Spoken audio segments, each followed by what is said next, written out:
el cielo, ni pruebas existen allá. El alma que en Cristo reposa, segura en su seno estará. No hay tentación en el cielo, ni sombras de muerte atroz. El árbol de vida florece, no fluye el río de Dios. Yo voy a la patria del alma. Cristo prepara mi hogar. Todos los santificados van para siempre a morar. El día feliz ya se acerca. El sol para mí se pondrá.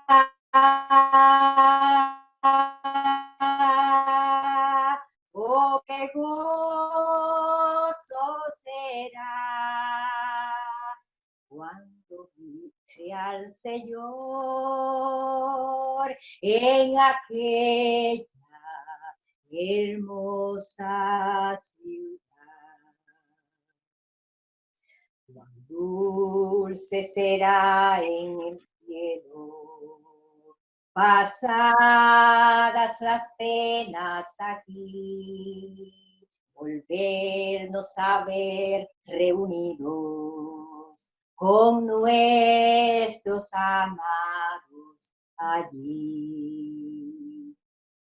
Por todos los siglos eternos, qué dicha inefable ha de ser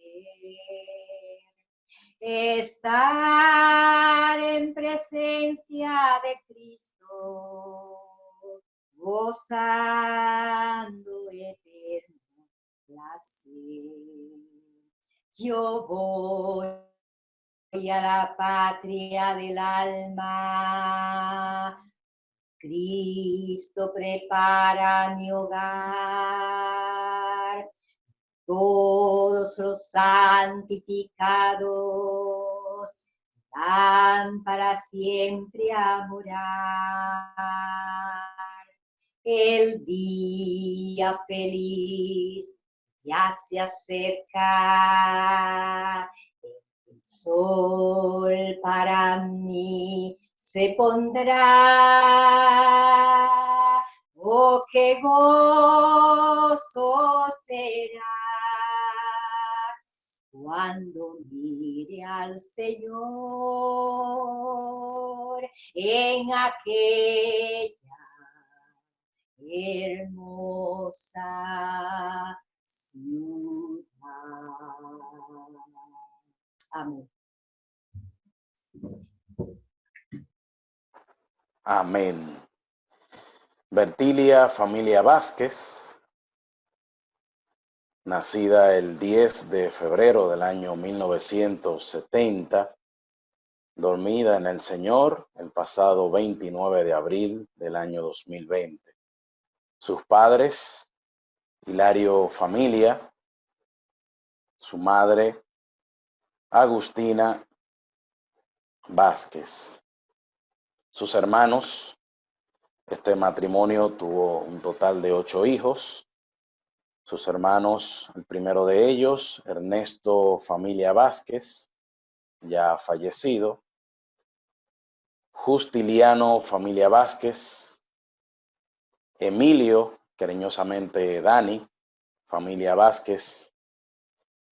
María Familia Vázquez.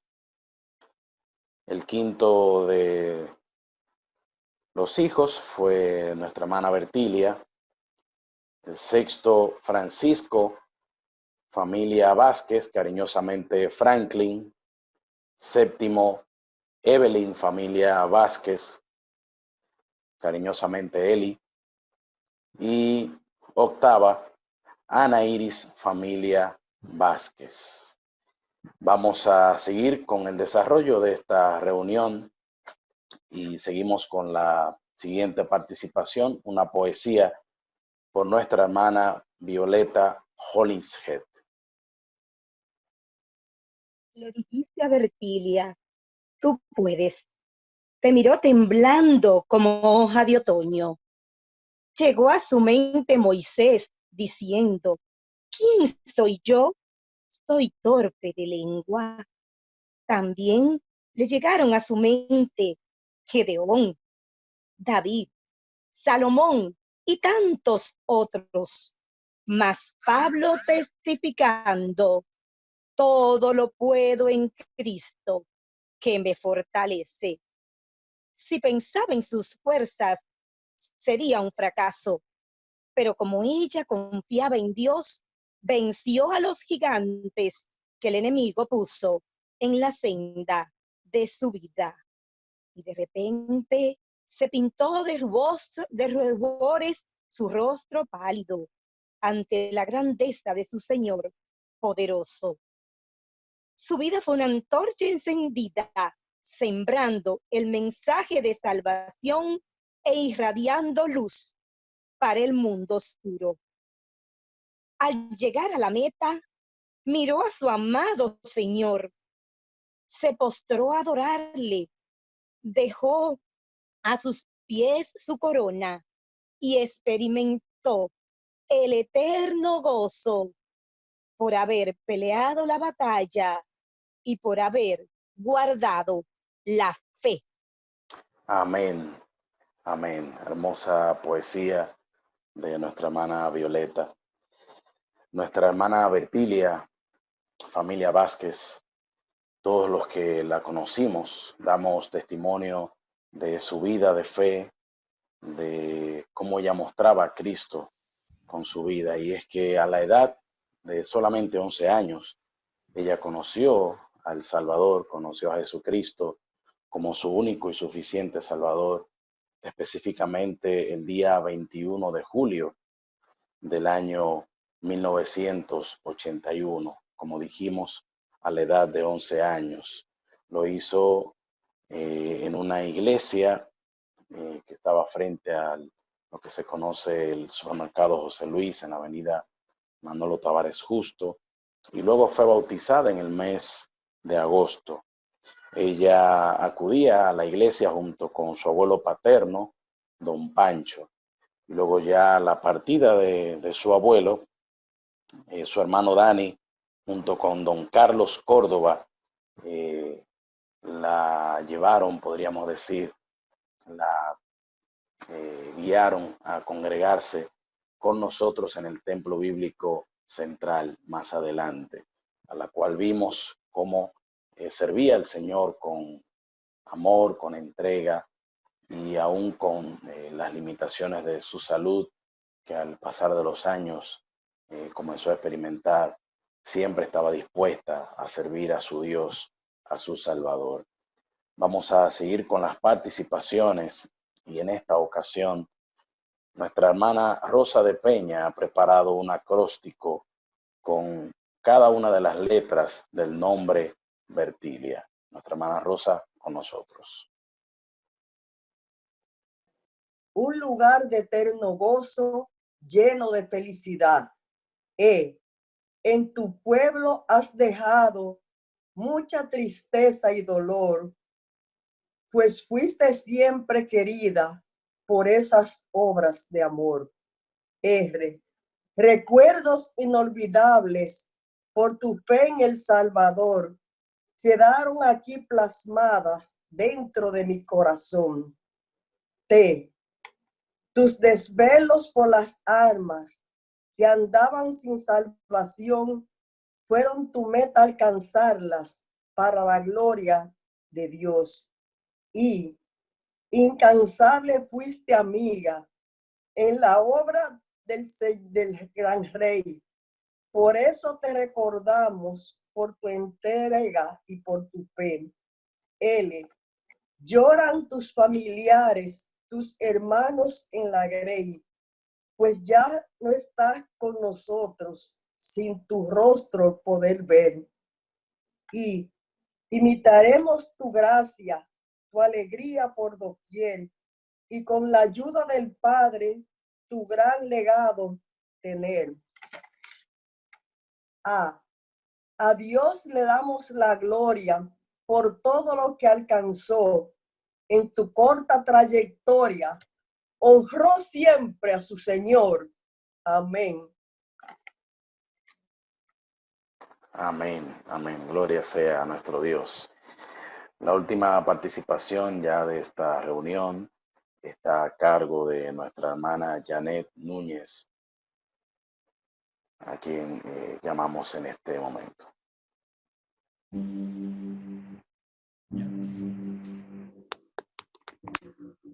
Dios le bendiga.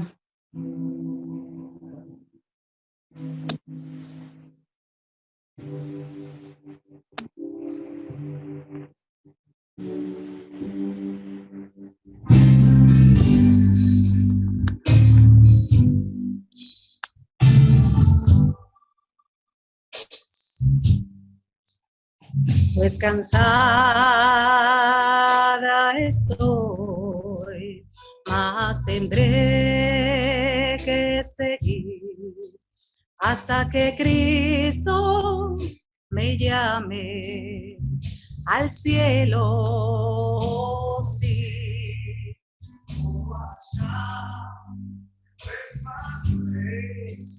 Y el Cordero es la cruz, y la noche es tan negra, cual la mar, oh sí. Solo habrá paz en el valle, algún día yo sé.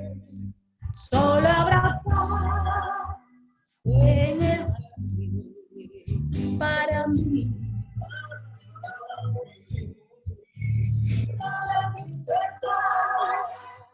Ni pena, nada de lucha allí.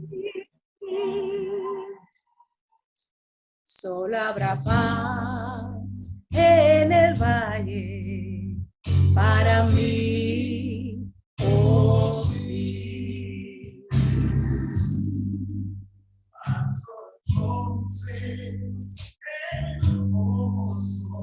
Y el lobo también, y el león con el cordero dormirán, oh sí.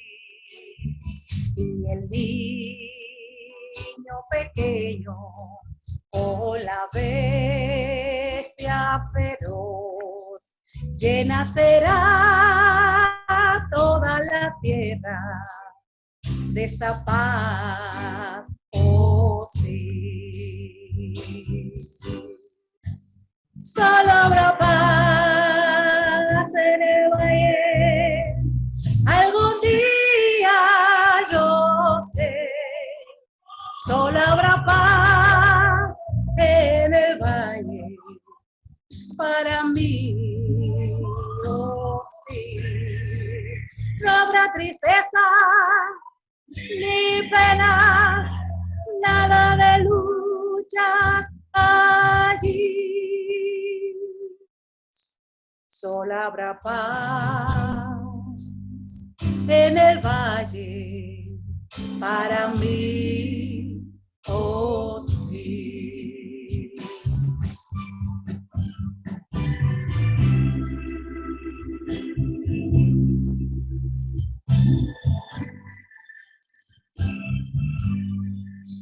Solo habrá paz en el valle para mí, oh sí. No habrá tristeza ni pena, nada de lucha allí. Solo habrá paz valle para mí, oh sí. Solo habrá paz en el valle para mí, oh sí.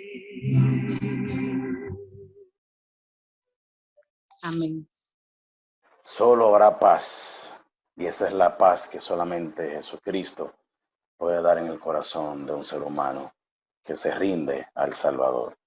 Vamos a tener la lectura de la palabra de Dios.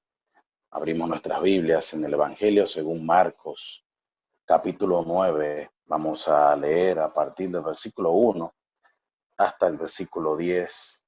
Esto previo a la predicación de la palabra de Dios, que en breves instantes estará a cargo de nuestro hermano, anciano de nuestra congregación, Alexis Merete.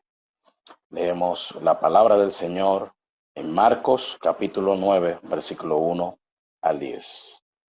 Dice así la Biblia, la palabra de Dios. También les dijo: de cierto os digo que hay algunos de los que están aquí que no gustarán la muerte hasta que hayan visto el reino de Dios venido con poder. 6 días después, Jesús tomó a Pedro, a Jacobo y a Juan y los llevó aparte, solos a un monte alto, y se transfiguró delante de ellos. Y sus vestidos se volvieron resplandecientes, muy blancos como la nieve, tanto que ningún lavador en la tierra los puede hacer tan blancos. Y les apareció Elías con Moisés, que hablaban con Jesús. Entonces Pedro dijo a Jesús: Maestro, bueno es para nosotros que estemos aquí, y hagamos 3 enramadas, una para ti, otra para Moisés y otra para Elías. Porque no sabía lo que hablaba, pues estaban espantados. Entonces vino una nube que les hizo sombra, y desde la nube una voz que decía: Este es mi Hijo amado, a él oíd. Y luego, cuando miraron, no vieron más a nadie consigo, sino a Jesús solo. Y descendiendo ellos del monte, les mandó que a nadie dijesen lo que habían visto, sino cuando el Hijo del Hombre hubiese resucitado de los muertos. Y guardaron la palabra entre sí, diciendo: ¿qué sería aquello de resucitar de los muertos? Hasta aquí la lectura de la palabra de Dios. Que ella sea de bendición para cada uno de nuestros corazones. Antes de pedirle a nuestro hermano Alexis que agote el tiempo de la predicación de la palabra del Señor, quisiera pedirle a nuestro hermano Don Papi si nos puede guiar en oración previo al mensaje de la palabra del Señor. Nuestro hermano Don Papi, por favor. Padre amantísimo, en este momento te damos gracias, Señor, porque nos permite hablar contigo y así invocar tu santo y bendito nombre. Pedimos, Señor, la dirección tuya en todo lo que se va a hacer en esta noche. Ya hemos oído parte del culto. Pedimos, Señor, que tú seas como el hermano que va a tener el mensaje de tu palabra, que hable en el poder de tu Santo Espíritu.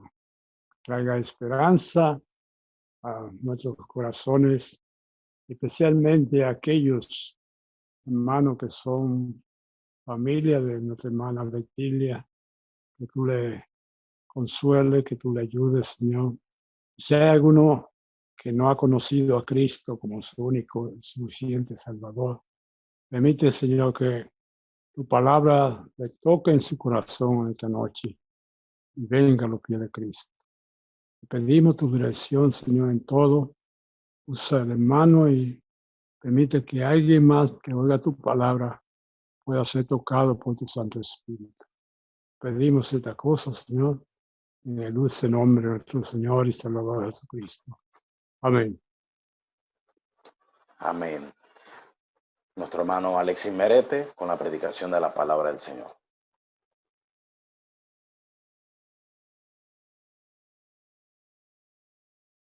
Bien, hermanos, muy buenas noches para todos ustedes, también a los amigos de Vertilia y nuestros que están mirando este programa y escuchando esta presentación, que la verdad es que nos da mucho gozo, porque teníamos esa tristeza, esa carga de no haber podido participar ni del velatorio de la hermana, porque fue enterrada rápidamente por las circunstancias que ustedes conocen, y nuestro corazón se entristeció, no solamente por su partida, sino por no poder acompañarla a ella, a su cuerpo, ni a la familia en este momento tan difícil. Pero gracias al Señor que nos permite celebrar este culto.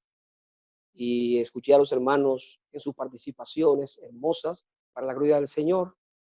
Y ahora vamos a compartir su palabra. Yo le quiero leer un verso de esa porción que leyó nuestro hermano Miguel, allí en Marcos capítulo 9, y es el versículo número 7, que dice lo siguiente. Entonces vino una nube que les hizo sombra, y desde la nube una voz que decía, este es mi Hijo amado, a él oí.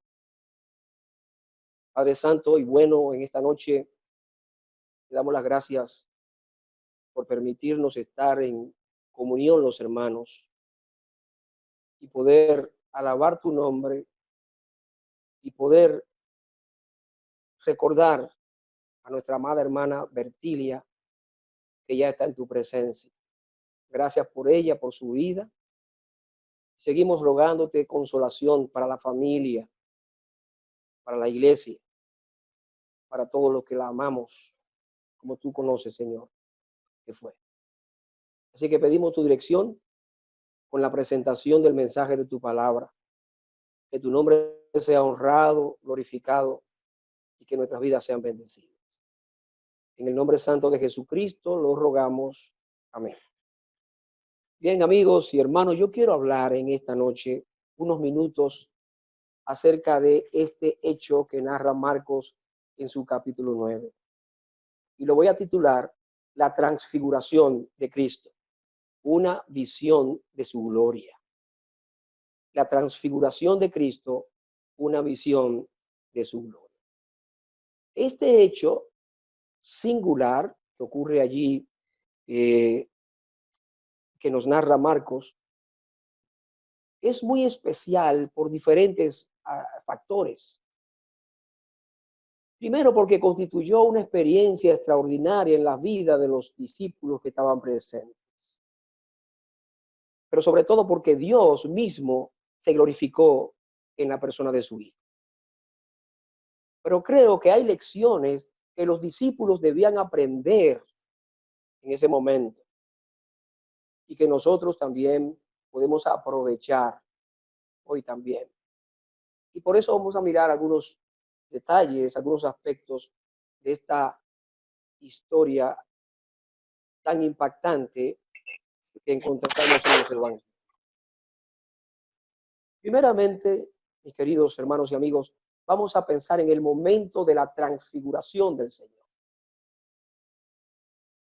Este hecho estuvo rodeado de aspectos que podemos observar y que también nos traen enseñanzas a nosotros.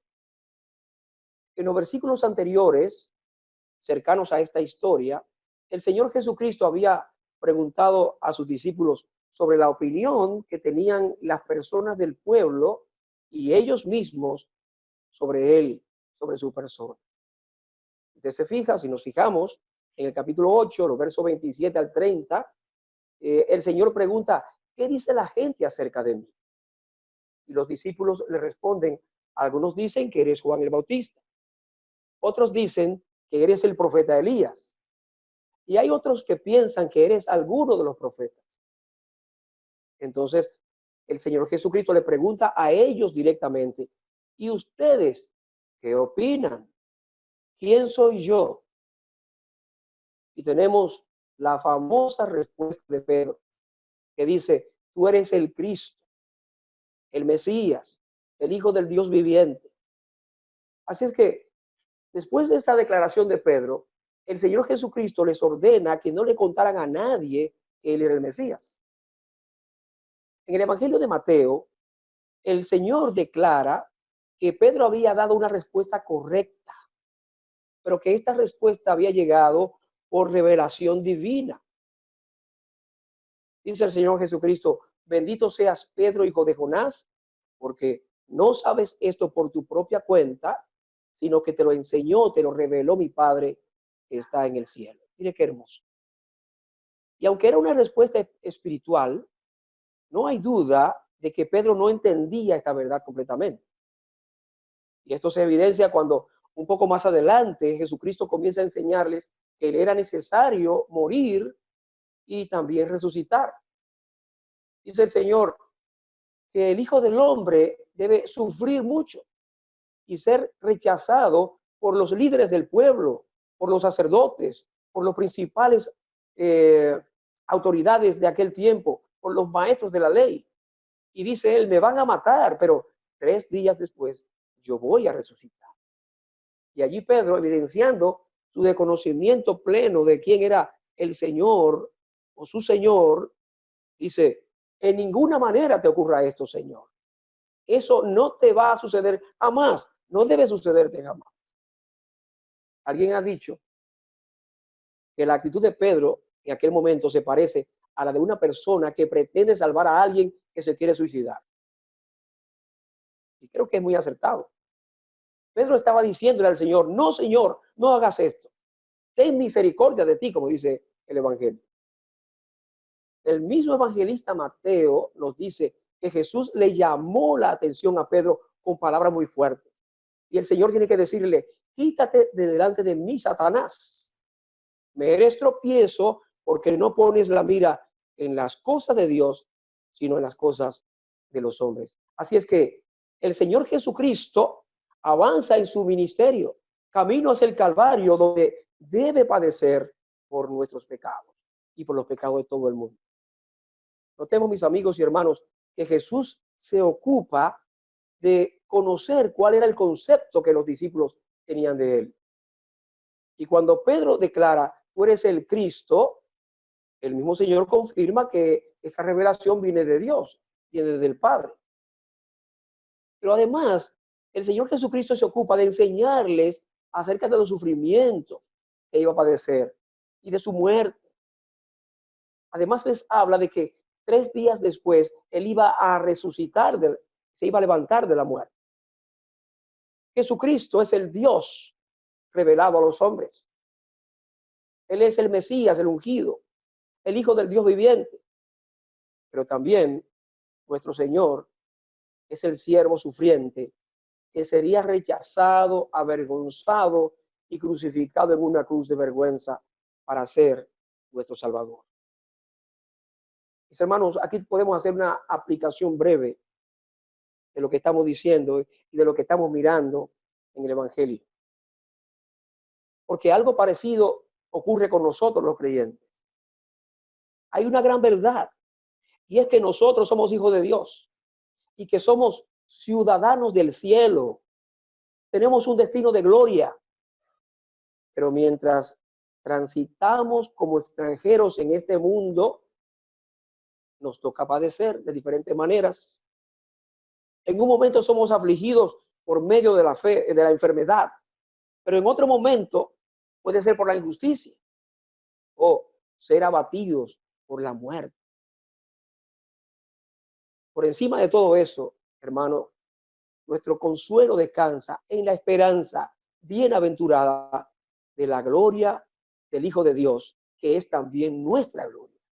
Miren qué hermoso.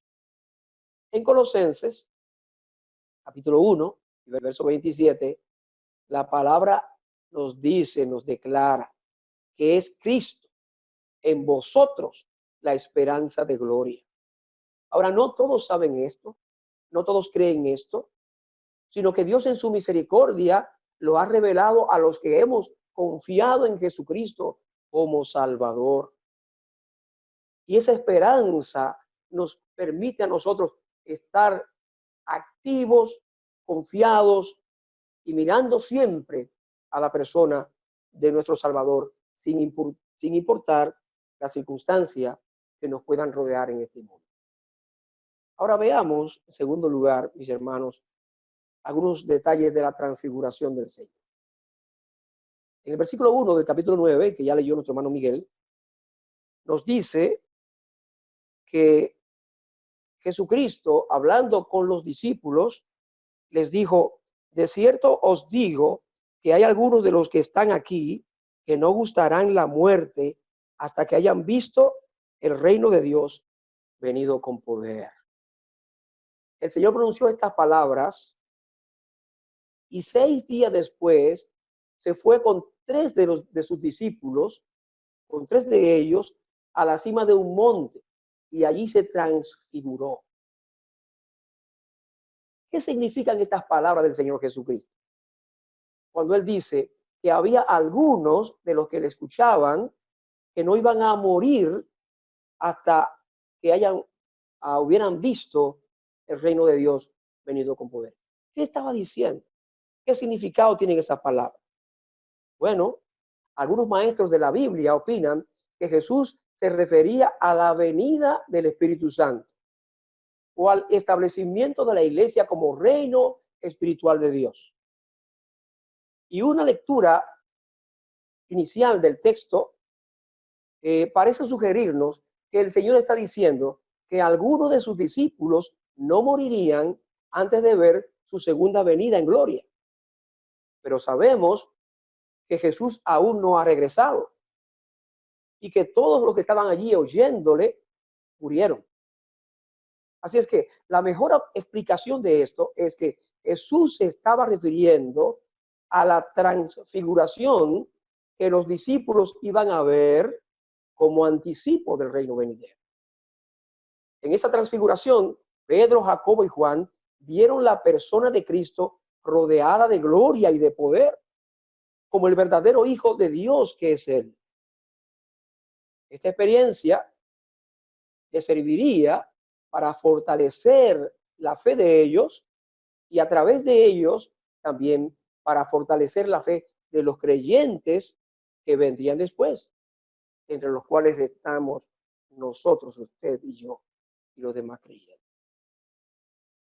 Esta palabra transfiguración o transfigurar significa cambiar la forma o la apariencia en que se ve una persona o una cosa. Pero no es un simple cambio de apariencia y de forma.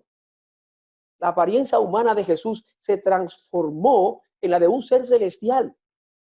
Cristo cambió la apariencia de su humanidad sencilla y mostró la gloria divina de su persona.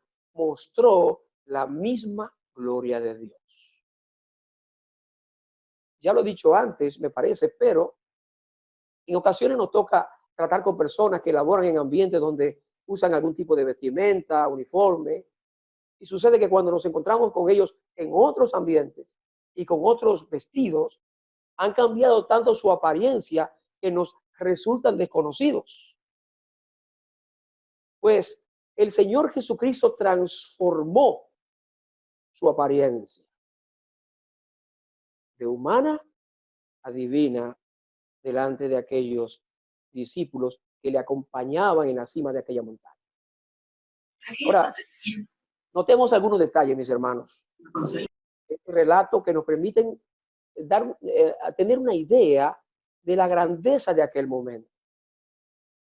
Dice aquí Marcos en el Evangelio que 6 días después el Señor llevó a aquellos discípulos solos a un monte alto y especifica que se transfiguró delante de ellos y señala que sus vestidos se volvieron resplandecientes, muy blancos como la nieve, y añade Marcos, tanto que ningún lavador en la tierra los puede hacer tan blancos. O sea, no hay detergentes, lo que conocemos hoy, no hay lavadora, no hay ningún procedimiento que pueda convertir un vestido tan resplandeciente, tan blanco como lucía la ropa, el vestido del Señor Jesucristo. Mateo, en su evangelio, hablando de esto mismo, dice que el Señor se transfiguró delante de ellos y su rostro resplandeció como el sol y sus vestidos se hicieron blancos como la luz. Mire usted. Y Lucas lo relata así.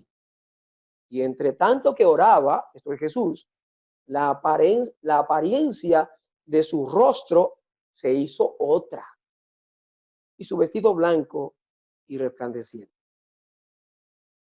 La transfiguración de Jesús en aquel monte frente a algunos de los discípulos nos lleva a meditar en otras manifestaciones de la gloria de Dios, hermano. Pensemos en la experiencia de Moisés y los israelitas cuando Dios les entregó los mandamientos en el monte Sinaí. Dice Éxodo capítulo 24 de la siguiente manera: y la gloria de Jehová reposó sobre el monte Sinaí, y la nube lo cubrió por 6 días. Y al 7º día llamó a Moisés de en medio de la nube, y la apariencia de la gloria de Jehová era como un fuego abrasador en la cumbre del monte, a los ojos de los hijos de Israel. Imaginémonos esa escena, un monte que está como ardiendo, que brilla con un fuego abrasador, pero era la manifestación de la gloria, de la presencia de Dios en aquel tiempo. Y podemos irnos también al libro de Apocalipsis, que es el último libro de la Biblia, y ver y considerar o leer brevemente parte de la visión que tuvo el apóstol Juan, la visión de Jesucristo como el Hijo del Hombre allí en Apocalipsis. En el capítulo 1, versos 12 al 15, encontramos lo siguiente. Así dice el apóstol: y me volví para ver la voz que hablaba conmigo, y vuelto vi 7 candeleros de oro, y en medio de los 7 candeleros a uno semejante al Hijo del Hombre, vestido de una ropa que llegaba hasta los pies, y ceñido por el pecho con un cinto de oro.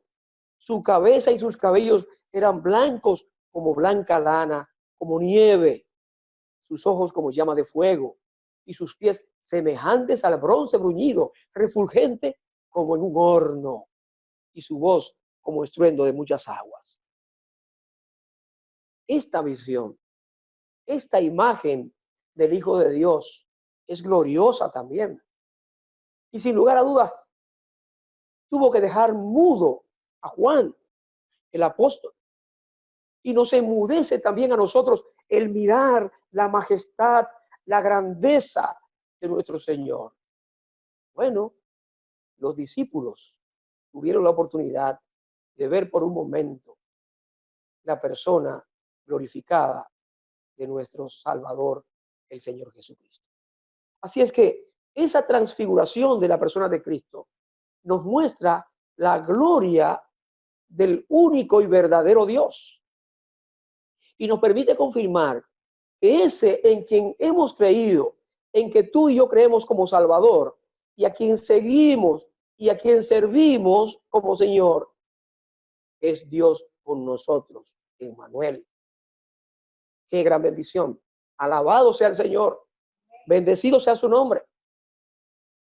Y Juan, que fue testigo presencial de esa historia que estamos considerando, nos asegura en su evangelio, en el capítulo 1 y verso 14, lo siguiente. Dice él, hablando de Cristo y su encarnación: y aquel verbo fue hecho carne y habitó entre nosotros, y vimos su gloria como del unigénito del Padre, lleno de gracia y de verdad. Él había participado de aquella visión. Él había visto su gloria, y cuando escribe su evangelio lo comunica, lo señala y lo declara. Así que, hermanos, ahora podemos decir con toda seguridad que la transfiguración de Jesús debe llenar nuestros corazones de gozo, ya que en ella vemos nuestra redención, la transfiguración de Cristo nos da evidencias de la salvación que Dios nos ha dado a través de Jesucristo. Nos permite visualizar en este valle de lágrimas en que vivimos nuestra gloria futura junto a nuestro Señor y Salvador, mis hermanos. La gloria de la transfiguración no es solo de Jesús, y esto es una gran bendición para nosotros, sino que nos muestra que también esa gloria es la esperanza de todos los que hemos creído en el Salvador. Por la gracia y la misericordia de Dios, nosotros, los que hemos puesto nuestra confianza, nuestra fe en Cristo, también seremos transformados, seremos glorificados. El apóstol Pablo escribe a los filipenses y dice: nuestra ciudadanía está en los cielos, de donde también esperamos al Salvador, al Señor Jesucristo, el cual transformará el cuerpo de la humillación nuestra para que sea semejante al cuerpo de la gloria suya, por el poder con el cual puede también sujetar a sí mismo todas las cosas. ¿Usted ha pensado, se ha imaginado algo tan precioso y tan hermoso, tan glorioso? Los hermanos que ya partieron para estar con el Señor se fueron con esta esperanza. Se fueron de entre nosotros con esa esperanza. Yo recuerdo a mi madre, que murió hace unos meses. Recuerdo a nuestra hermana Bertilia, que está con el Señor, que se fue en esos días. Nuestra hermana Berta, como yo le decía, Berta, me gustaba decirle así. Y ella está en la presencia del Señor. Y usted y yo, mi hermano, creyente en Cristo, esperamos esa transformación radical y definitiva. Que los que se han ido y nosotros vamos a experimentar una transformación radical y definitiva de este cuerpo de humillación a un cuerpo que llevará la marca de la gloria de Jesucristo. Ahora bien, esa transfiguración del Señor frente a sus discípulos, frente a esos 3 discípulos, tiene algunas lecciones importantes para nosotros que debemos resaltar. Lo primero es, el Señor Jesucristo se transfiguró para fortalecer la fe de sus discípulos. Y sin lugar a dudas, mis hermanos, para fortalecer también la fe de nosotros que vivimos hoy. Él les había hablado de su muerte, de su resurrección, y luego le permite ver su gloria brevemente, por un poco de tiempo. Las ropas blancas y resplandecientes nos recuerdan otras manifestaciones, como hemos dicho ya, de la gloria del Dios eterno. Hemos mencionado el caso de Moisés y los israelitas en Sinaí.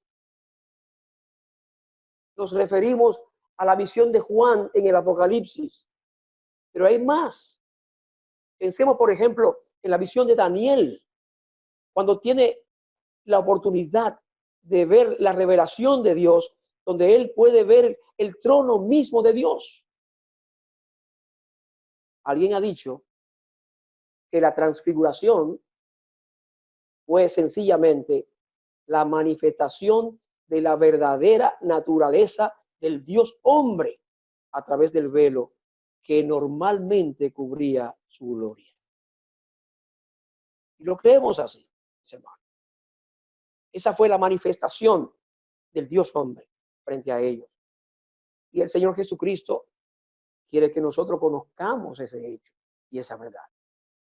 Esta visión del Señor glorificado, transfigurado, marcó las vidas de los discípulos que le acompañaban allí.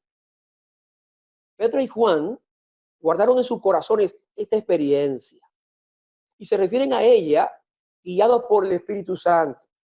Ya nosotros leímos en Juan capítulo 1, verso 14, donde Juan dice en su evangelio, vimos su gloria, gloria como del unigénito del Padre.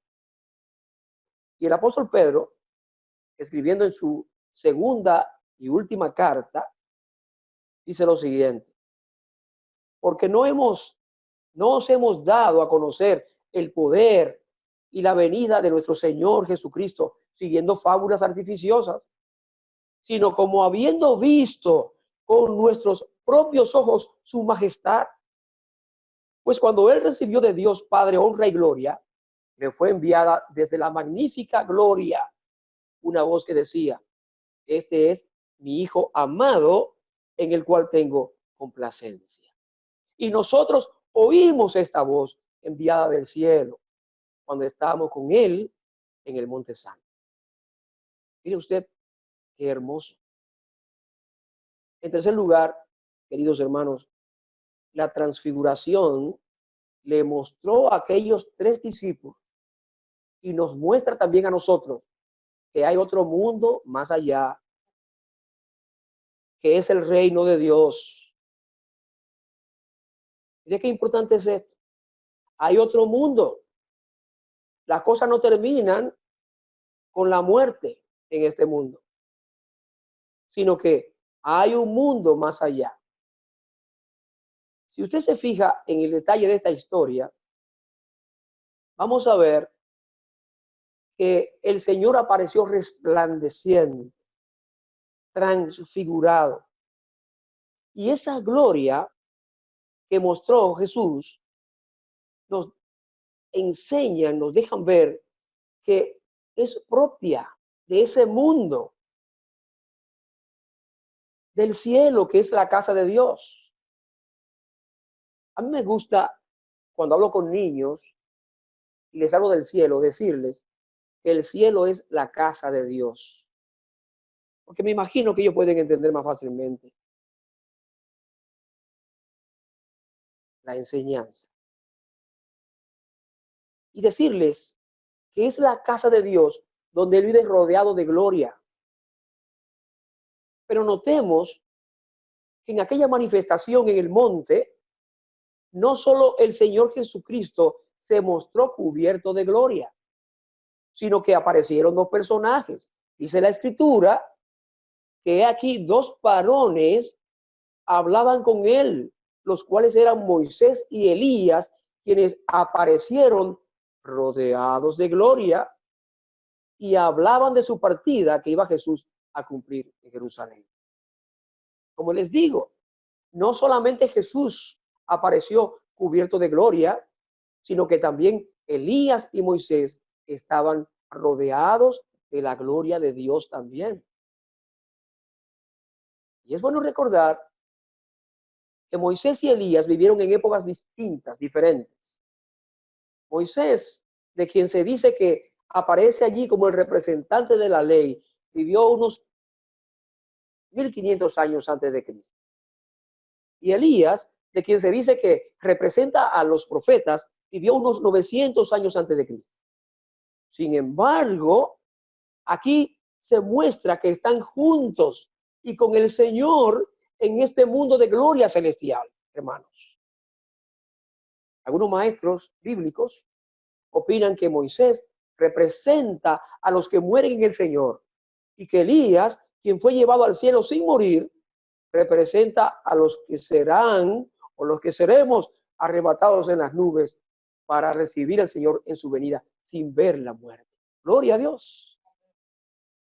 Y allí en la presencia gloriosa del Dios eterno están nuestros seres queridos, los familiares y hermanos que duermen en el Señor.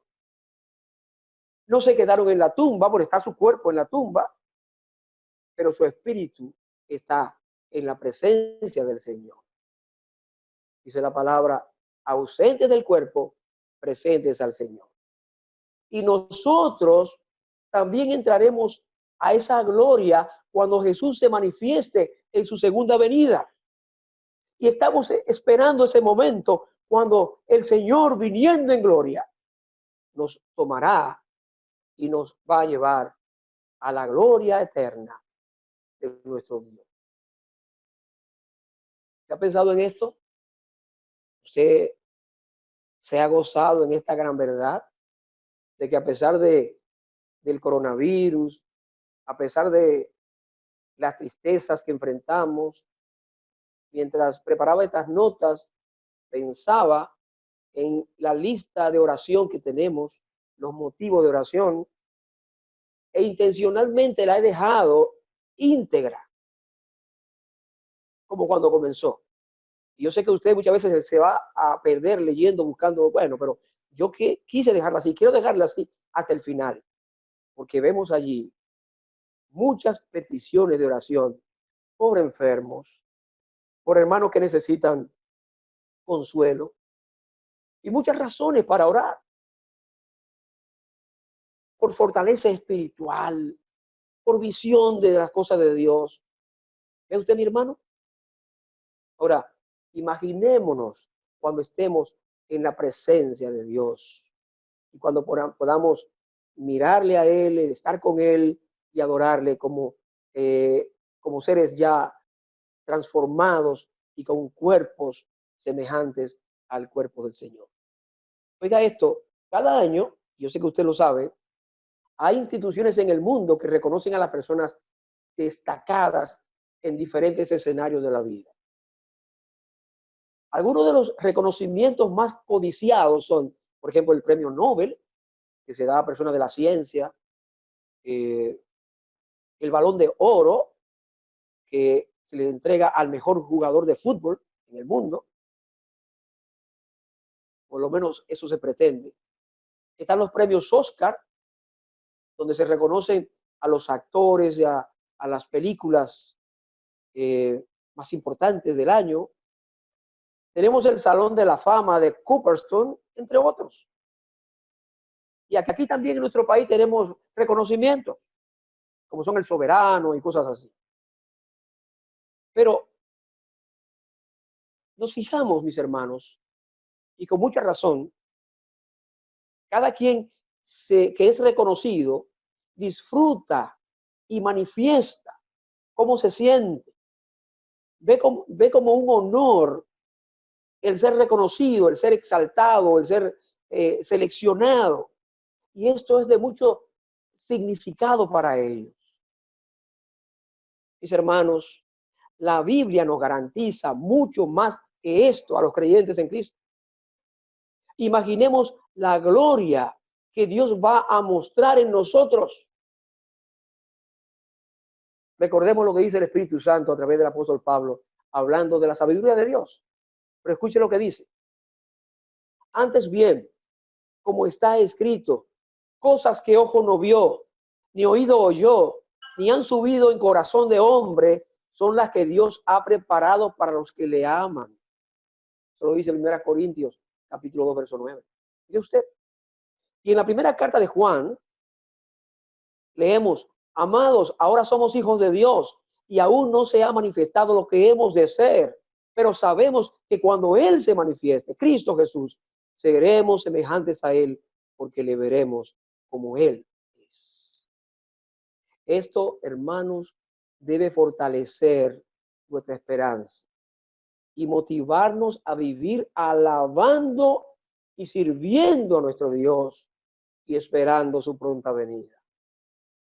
Finalmente, mis amigos y hermanos, la transfiguración del Señor Jesucristo nos muestra que Él, el Señor, es el punto principal de atención en el universo, en todas las cosas. En la historia de la transfiguración que tenemos aquí, y que está, como dijimos, en el Evangelio de Mateo, de Lucas también, como aquí en Marcos, hay algunos otros detalles interesantes. En un momento de confusión, por lo que había visto, Pedro, impulsivo y dinámico, como siempre, le hace una propuesta al Señor Jesucristo. Dice los versículos 5 y 6 lo siguiente. Entonces Pedro dijo a Jesús, Maestro, bueno es para nosotros que estemos aquí y hagamos 3 enramadas, una para ti, otra para Moisés y otra para Elías. Y dice la Escritura, porque no sabía lo que hablaba, pues estaban espantados. En algún momento Pedro comenzó a hablar de construir enramadas para Jesús, como vimos, para Moisés y para Elías. Imaginemos lo glorioso que fue aquel momento para Pedro y sus compañeros, aunque no comprendieran cabalmente su significado. Pedro quiere quedarse allí con el Señor. Pero como el pasaje aclara, como la historia bíblica dice, Pedro no sabía lo que hablaba. Esa no era la voluntad de Dios. El Señor Jesucristo debía cumplir su ministerio hasta morir en la cruz del Calvario, ser sepultado y resucitar para ser la única esperanza de salvación del mundo. El plan de Dios no podía detenerse, sino que estaba en ejecución y debía completarse. Y entonces, en un momento crucial, pienso yo así, viene la intervención de Dios el Padre. Y dice los versículos 7 y 8, entonces vino una nube que les hizo sombra, y desde la nube una voz que decía, este es mi Hijo amado, a él oíd. Y luego, cuando miraron, no vieron más a nadie consigo, sino a Jesús solo. Mire usted, este hecho y esta voz del Padre nos hace recordar lo que dijo cuando su Hijo, Jesucristo, fue bautizado por Juan el Bautista en el río Jordán al principio de su ministerio terrenal. La voz de Dios el Padre dijo, este es mi Hijo amado en el cual tengo contentamiento, en el cual tengo complacencia. En esta ocasión también el Padre no solo estaba manifestando su completa aprobación de la obra que el Hijo se disponía a realizar en la cruz del Calvario, sino que declara que toda nuestra atención, oiga bien, toda nuestra atención debe estar puesta en la persona y en las palabras de nuestro Señor y Salvador Jesucristo. Nada ni nadie es más importante que Él aquí en la tierra y en el cielo. Hermanos, los creyentes esperamos, nosotros aguardamos el día de la manifestación gloriosa de nuestro Señor y nos gozamos al pensar en el cielo nuevo, en la tierra nueva donde mora la justicia. Pensamos en las calles de oro de la patria celestial, en reunirnos con nuestros hermanos en Cristo, con nuestros familiares que han partido antes que nosotros. Pero nada será más glorioso. Ninguna cosa va a producir más gozo en nosotros que ver el rostro de nuestro Señor y Salvador Jesucristo. Nos gozaremos con los hermanos.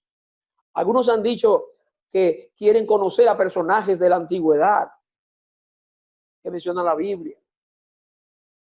Conocer a Moisés, a Pablo. Queremos estar en compañía de los nuestros que ya están allá con el Señor. Pero nada es más importante, nada más glorioso que estar en la presencia de nuestro Señor y Salvador Jesucristo. Un himno que cantamos con cierta frecuencia en la iglesia, especialmente en los servicios funerales o en los memoriales, dice, en presencia de Cristo, ver su rostro, ¿qué será? Cuando al fin en pleno gozo mi alma le contemplará. Y el coro dice, cara a cara espero verle, más allá del cielo azul. Cara a cara, en plena gloria, he de ver a mi Jesús. Bendita la esperanza del creyente. Bendita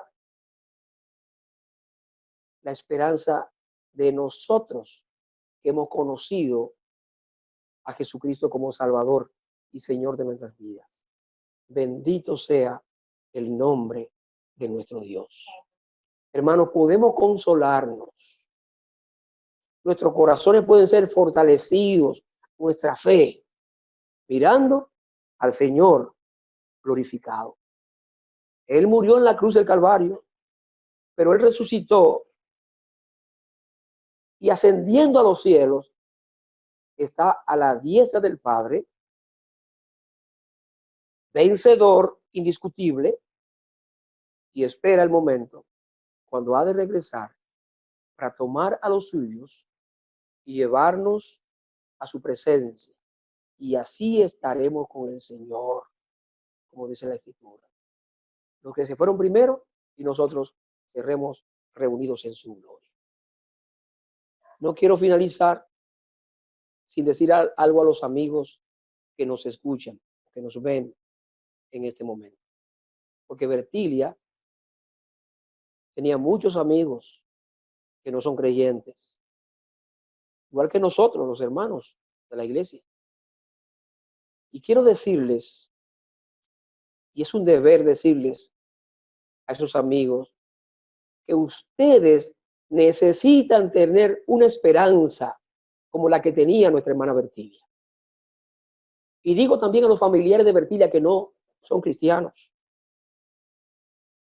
Esa esperanza que ella tuvo hasta el momento de partir de este mundo es la esperanza que todos necesitamos, tener a Jesucristo en nuestros corazones, pedirle a Él que perdone nuestros pecados y que sea nuestro Salvador. Esta esperanza de vida solo se encuentra en la persona de nuestro Señor Jesucristo. El mensaje de la Biblia, en uno de los textos que resumen la importancia de esta verdad, nos dice que en ningún otro hay salvación, porque no hay otro nombre debajo del cielo dado a los hombres en que podamos ser salvos. Así es que, hermanos, vamos a consolarnos en el Señor, porque Bertilia, habiendo creído en Él y pasando de este mundo, está en su presencia. Y a los amigos, que yo sé que lamentan mucho su partida y a todos nos entristece, decirles, ustedes pueden también tener esa esperanza bendita que ella y los creyentes tenemos, no por méritos propios, porque no tenemos mérito ninguno, sino por los méritos de Cristo.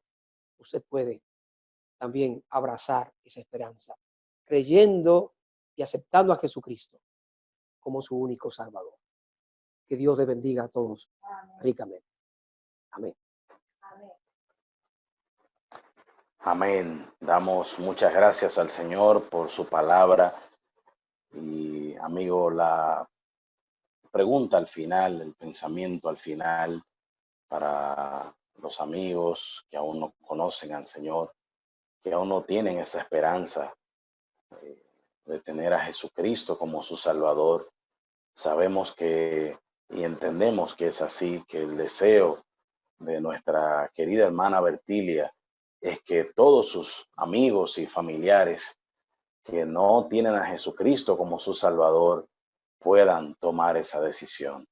Y este mensaje muy atinado para nosotros como creyentes, pero también para usted, amigo, pensar si tiene la esperanza de vida eterna, la esperanza de entrar al más allá de la mano del Salvador, de Cristo Jesús. Damos gracias a Dios por esta oportunidad que nos ha concedido. Bien decía nuestro hermano Alexis al inicio de su mensaje, nuestra preocupación, nuestro dolor era no poder estar con los familiares, con ustedes ahí en este tiempo de dolor por la situación que vivimos. Y damos gracias al Señor por esta oportunidad que nos concede de poder apartar estos minutos para, en primer lugar, glorificar el nombre de Dios, alabar su nombre. En segundo lugar, recordar a nuestra hermana Bertilia. Y en tercer lugar, también escuchar la voz, la palabra de nuestro Dios. Vamos a finalizar esta reunión y quiero pedirle la oración final a nuestro hermano Franklin Álvarez, quien es anciano de nuestra congregación. Si nos puede guiar, por favor, con esta oración final. Padre amado, que estás en los cielos, en este momento venimos ante tu santa y divina presencia para alabarte y para glorificarte, pues solo tú eres digno de toda la honra, de toda la gloria y de todo el honor. Padre, gracias por la obra que tu Hijo Jesucristo llevó a cabo en la cruz del Calvario, porque Él allí cargó con el peso del pecado de toda la humanidad, y que por la fe nosotros, al haber aceptado a Él como nuestro único y suficiente Salvador, sabemos que ya no vamos a condenación, sino que hemos pasado de muerte a vida eterna. Miren, esta noche que hemos estado recordando a nuestra hermana Bertilia, estamos tranquilos, pues sabemos que ella ahora está disfrutando de todas las riquezas que tú le tienes preparado en gloria. Y está, Padre, ahora junto con aquellos que antes ya habían partido, pero que habían puesto su fe en Jesucristo. Recordamos, Padre, a esta hermana, pero no con dolor, sino, Padre, la recordamos con mucha satisfacción de saber que ella sabiamente, temprano, puso su fe en Jesucristo y por lo tanto ella no va a condenación, sino ya ella pasó de muerte a vida eterna, está ahora en los brazos del Señor. Eso nos consuela a todos nosotros y nos llena de un gran aliento. Así pedimos, Padre, por los familiares, sus hermanos, sus padres, sus parientes, que reciban el consuelo que da el saber que no hay por qué estar llorando por la partida de un hermano, pues nosotros los creyentes no lloramos como aquellos que no tienen esperanza. Tenemos una esperanza gloriosa y que un día muy cercano le veremos a ella y nos gozaremos todos viendo allá a nuestro Señor Jesucristo cara a cara, tal cual es. Ayúdanos a todos a estar expectantes, pues la venida de tu Hijo puede ser ahora. Estamos esperando el momento menos esperado. Él viene a buscarnos para estar por toda la eternidad con Él. Bendícenos, ayúdanos, guíanos y dirígenos. Todas estas cosas te las pedimos, dándote la gracia en nombre de tu amado, nuestro Señor y Salvador Jesucristo. Amén. Amén. Gracias a cada uno de ustedes por haber estado con nosotros en este momento. Nuestra oración continúa con la familia Vázquez. Que el Señor siga siendo ese consuelo y ese fortalecimiento para sus vidas. Pasen muy buenas noches y que el Señor les bendiga.